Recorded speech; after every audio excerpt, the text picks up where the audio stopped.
Thank you. And thank you for having us.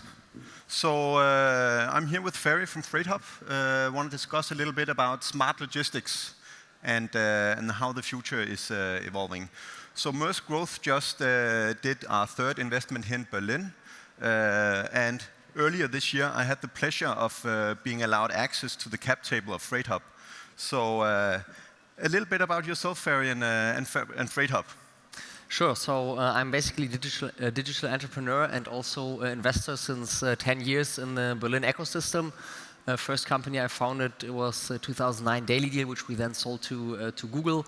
Since then, always stayed active. And in 2016, early 2016, I co-founded FreightHub with two other operational co-founders. And I'm operating and running the company since then. We are by now around 170 employees, raised overall some $50 million in funding, operating in 5 different locations, and won more than 1,500 customers, and are disrupting the freight forwarding industry, which is a huge industry, more than $600 billion in revenue on a yearly basis, as a digital player in Europe. So one of the things that they got some water for you. Great, danke. So one of the things that I looked at through the due diligence was, what is the industry? What can it do? Where is logistics? And in Europe, I found a couple of digital freight forwarders, but there was nobody that was as far as you were. So it's. I found a lot of good things. You understand how difficult transportation logistics is. And around the solid team, it's amazing what I see there. So, but why did you create a startup in the logistics space? How did you come to that? It's a totally valid question. How do you get from couponing to moving containers? It's a pretty far away. But we basically had 5 different criteria that we wanted the next venture to fulfill when we started an ideation process in late 2015. And that was, first of all, we wanted to go into the B2B space because B2C was pretty saturated from our perspective. And so B2B is more attractive, also still currently, and Germany is also pretty strong in B2B. Second, we wanted a really large market with a low level of digitalization. Freight forwarding, as mentioned, enormous market, a sustainable market. It's also going to exist in the next 5, 10, 15 years. Yeah, I think people are not going to stop trading. At the same time, still a very low level of digitalization. When we started looking into it, we were actually almost shocked how freight forwarders were operating in the year 2015 and how many are still operating today. And last but not least, my brother spent quite some time in Hamburg, and we had a pretty strong network into the shipping industry. Knew some ship owners, knew some C-level managers from other ocean carriers, for example, from Hamburg Süd, which just got acquired by Maersk. And that allowed us not just to evaluate the idea in a much deeper sense, but then also to kickstart FreightHub, since we won several of those industry experts as business angels to FreightHub in 2016. And now, you're a couple of years into the project. And what are the challenges that you see from that? You had this idea about before you started FreightHub, and now, what has surprised you the most? So, difficult question. But so the challenges, obviously, this whole market and freight forwarding itself, it's a totally global business. It's and it has a lot of friction. We're interacting with a lot of different time zones, different cultures, different companies, and the complexity of actually moving goods around the globe is relatively high. And you have a lot of potential for mistakes.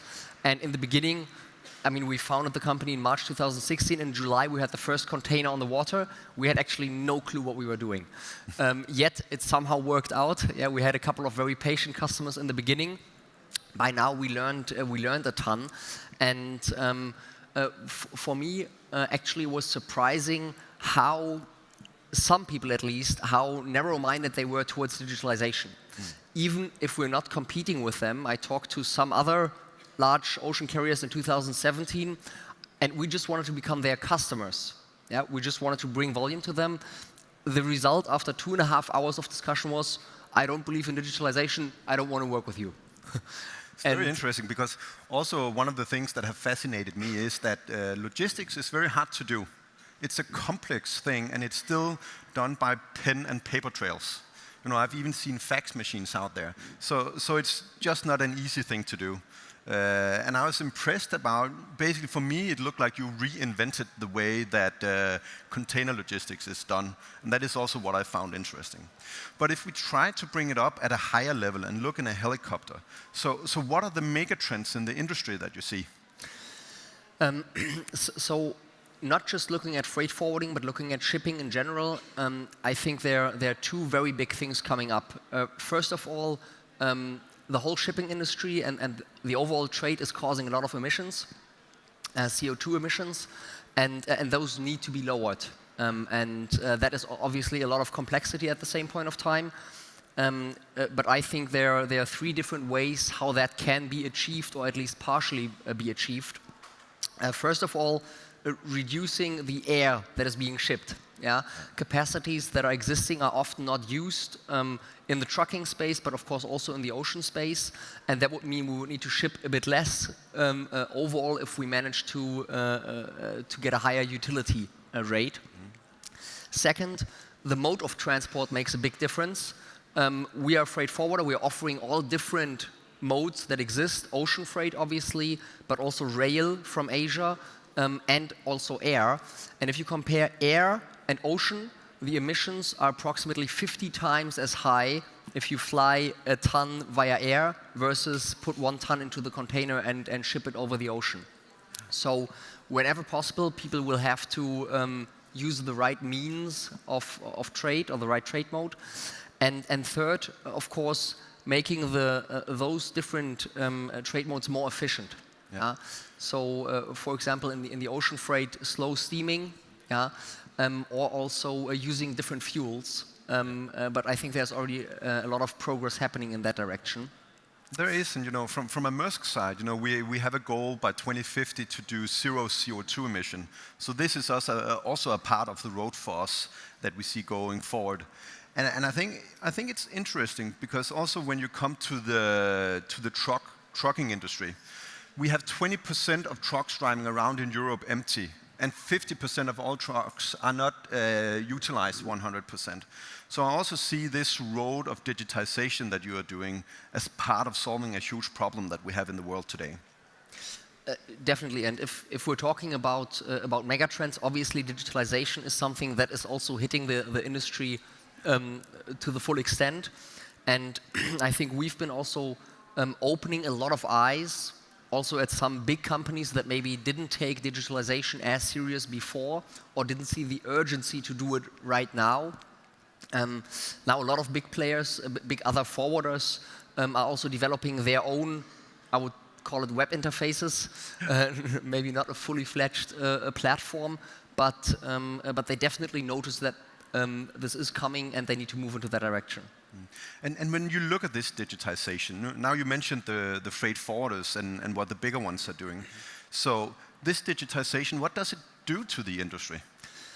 So I think for the freight forwarders themselves, it gives them the opportunity to handle their processes in a much more efficient way, and therefore also reduce costs. I mean, freight forwarding is not a very profitable industry in itself, yeah, operating with some 3 to 6% EBITDA margin typically, so not very profitable. Also due to inefficient way of handling their operations, and digitalization can help that a lot.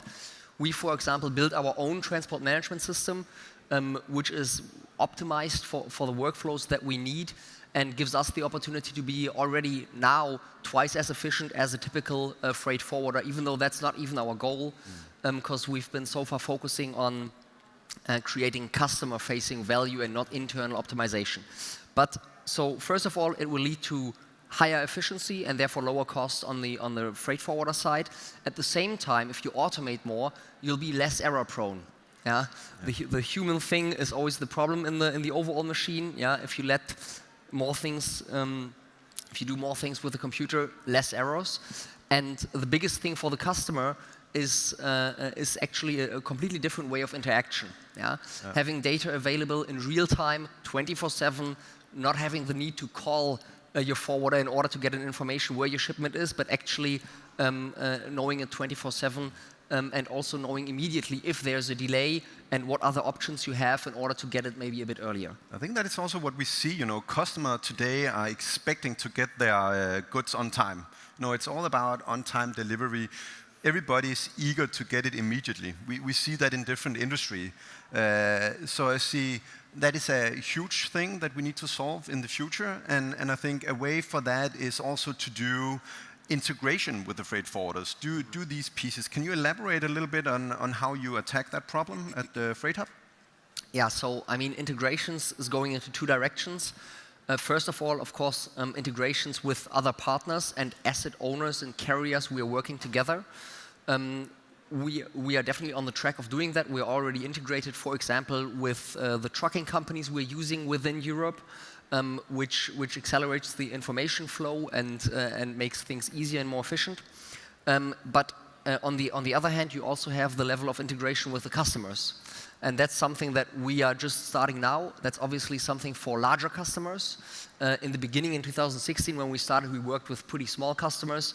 Now we worked our way up to like mid-market companies, for example, working together with Home24 as one of our customers, or also Severin.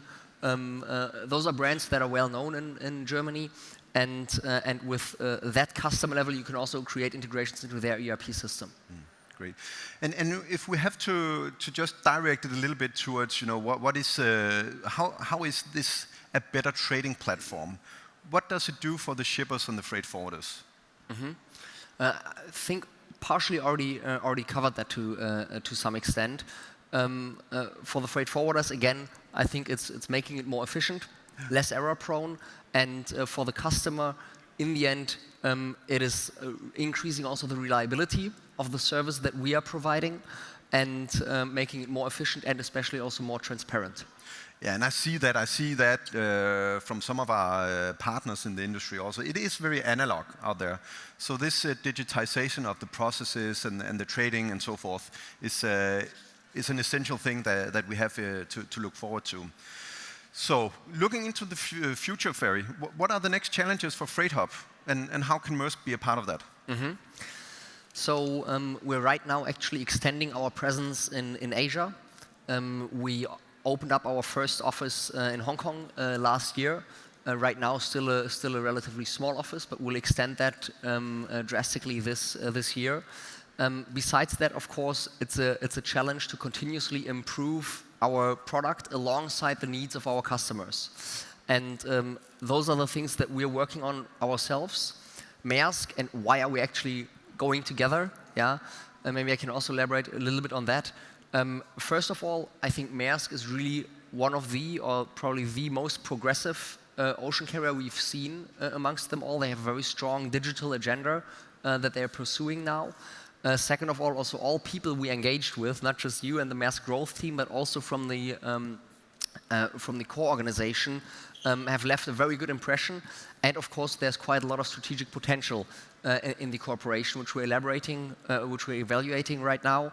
And obviously, having the biggest ocean carrier at your side next door can generate more volume. And especially what I'm looking forward to actually is developing joint digital products that the industry hasn't seen so far and offering those to our customers. Thank you so much, Ferry. I think this covers pretty much what we wanted to share with you guys today. A little bit of how smart logistics can look in the future. Thank you, Ferry. Thank you, NOAH, for having us. See you next time, hopefully. Cheers. Thanks.